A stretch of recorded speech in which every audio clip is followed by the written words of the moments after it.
Bonjour à tous, bonjour Benjamin Culos. Bonjour.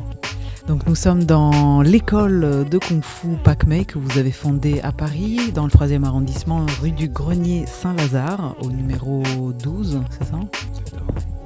Donc avis aux amateurs, si vous cherchez quelques sports, enfin si vous êtes plutôt passionné d'arts martiaux, pour la rentrée, que vous soyez débutant ou confirmé, venez voir ce qui se passe ici. Alors, on est en train de parcourir un peu ce fil conducteur depuis votre enfance, où vous commencez par le karaté, vous êtes passionné depuis toujours d'arts martiaux chinois, vous décidez de partir en Chine une première fois. À la découverte du Kung Fu, vous ne trouvez pas forcément ce qui vous convient, donc 8 ans après, vous y retournez, tout en ayant continué à pratiquer et à jamais lâcher l'affaire en quelque sorte. Et vous tombez sur le maître avec un grand L, avec qui ça match. Et donc c'est un maître de Kung Fu Pak Mei. Donc peut-être on va revenir un peu sur les personnages importants justement qui vous ont formé, et puis on arrivera à expliquer ce que c'est que ce style de Kung Fu qui est le Pak Mei. Le premier maître qui m'a enseigné, c'est Chan Yo-man, Sifu Chan Yo-man. C'est lui qui m'a ouvert les portes, on va dire tout simplement. C'est lui qui m'a reçu, c'est lui qui m'a donné goût aussi, parce que quand je l'ai vu faire, j'ai compris que c'était ce style-là que je voulais faire. Il y avait des choses qui me plaisaient, d'autres un peu moins, comme toujours en fait. Par contre, c'était clair que c'était ce style-là qui était fait pour moi, ou moi qui était fait pour ce style, ou les deux. Et au fur et à mesure, donc j'ai commencé à m'entraîner.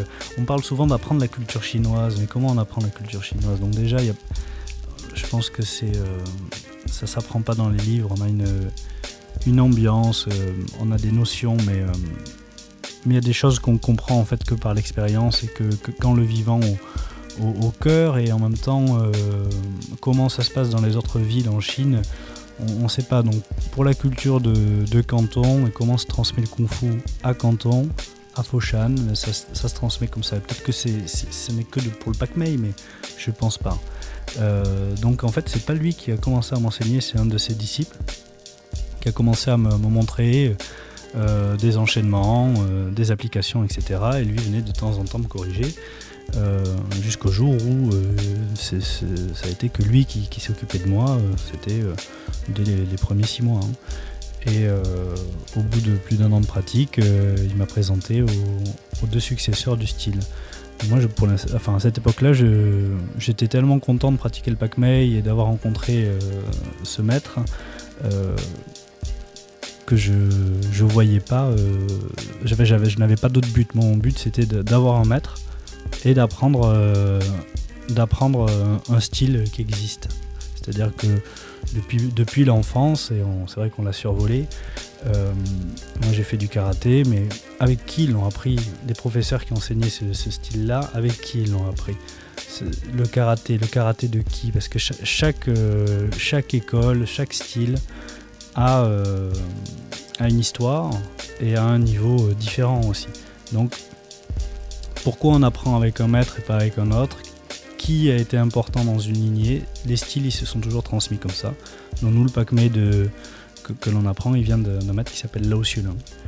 Et Chan Yo-man est un disciple de Lao Siulong, et Lao Siulong a 2 successeurs.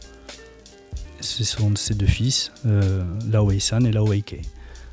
D'où le nom de votre école. D'où le nom de mon école, effectivement, pour qu'on ne fait pas du Pak Mei de je ne sais pas où. On fait du Pak Mei de Lao Wei-san. Donc c'était tout simple. C'est vrai que c'est peut-être difficile à prononcer, où on se dit mince, qu'est-ce que ça veut dire ? Et en fait, ça faisait trop long si je faisais pas des... En tout cas, effectivement, donc votre école, sur l'enseigne, il y a marqué LWS, du nom de votre maître, Pak Mei, comme ça on reconnaît.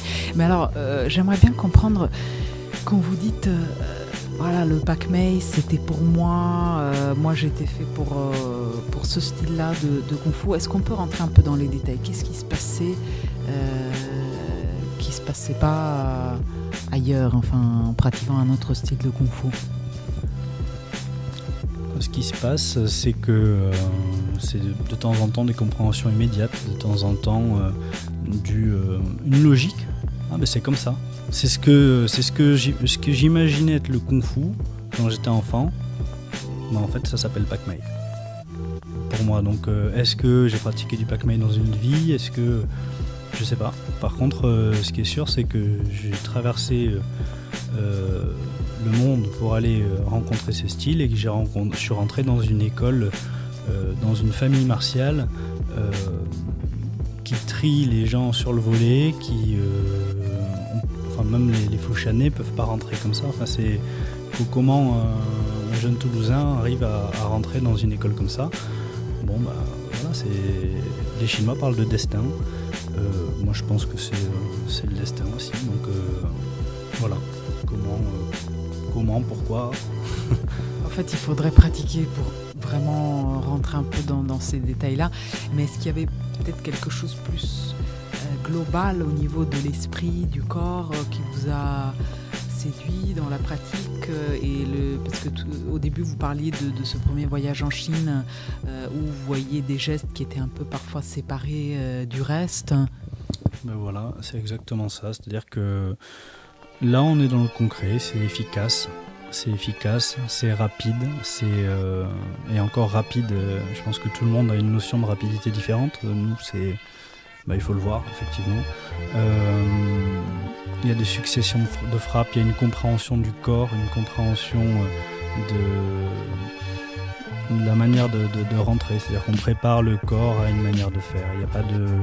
au bout de 3 ans de pratique, ce sera autre chose, des secrets qui sont en fait, on ne sait pas trop. Il y a une logique, par contre, qui se gagne. Et voilà, elle se gagne en s'entraînant dur. C'est-à-dire qu'on ne peut pas développer un niveau comme ça en s'entraînant une fois de temps en temps. C'est pas possible. Il y a quelque chose de vrai, de réel. Par contre, il faut aller le chercher. Et je suis content d'y être allé. Moi. Alors là, notre émission s'appelle Harmonie, donc effectivement, c'est autour de cet équilibre entre l'esprit et le corps, et j'ai l'impression que pour vous, ça s'est clairement fait dans la pratique du Kung Fu Pak-Mei. Je sais pas, est-ce que vous pourriez dire un peu ce que ça vous apporte à vous au niveau de votre équilibre vital, ce que vous faites Comment exprimer ça?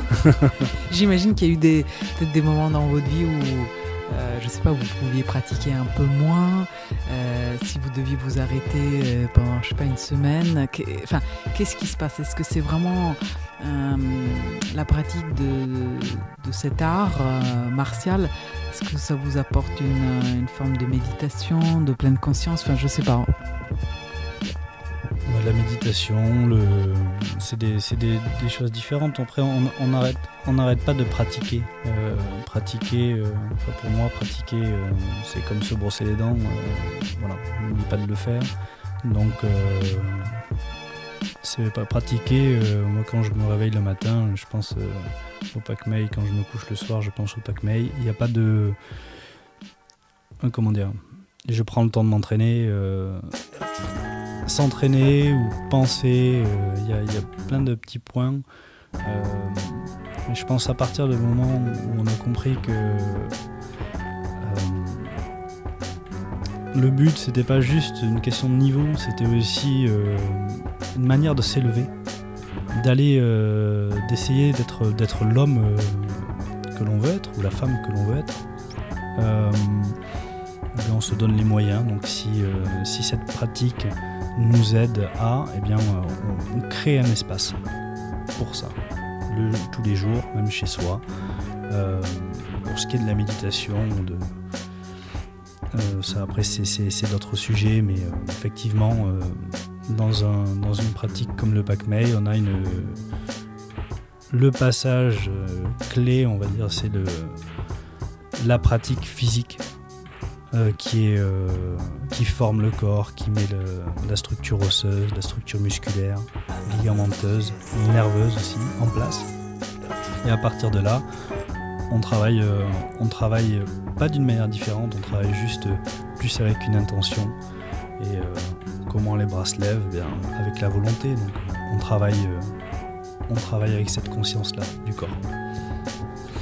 Merci beaucoup. Donc, on va se retrouver prochainement pour peut-être parler un peu plus de votre école, qui sont les élèves, parce que on pense plus hommes quand on parle art martial, mais certainement il y a des filles aussi qui suivent vos cours. Et puis je vous dis à bientôt. À bientôt.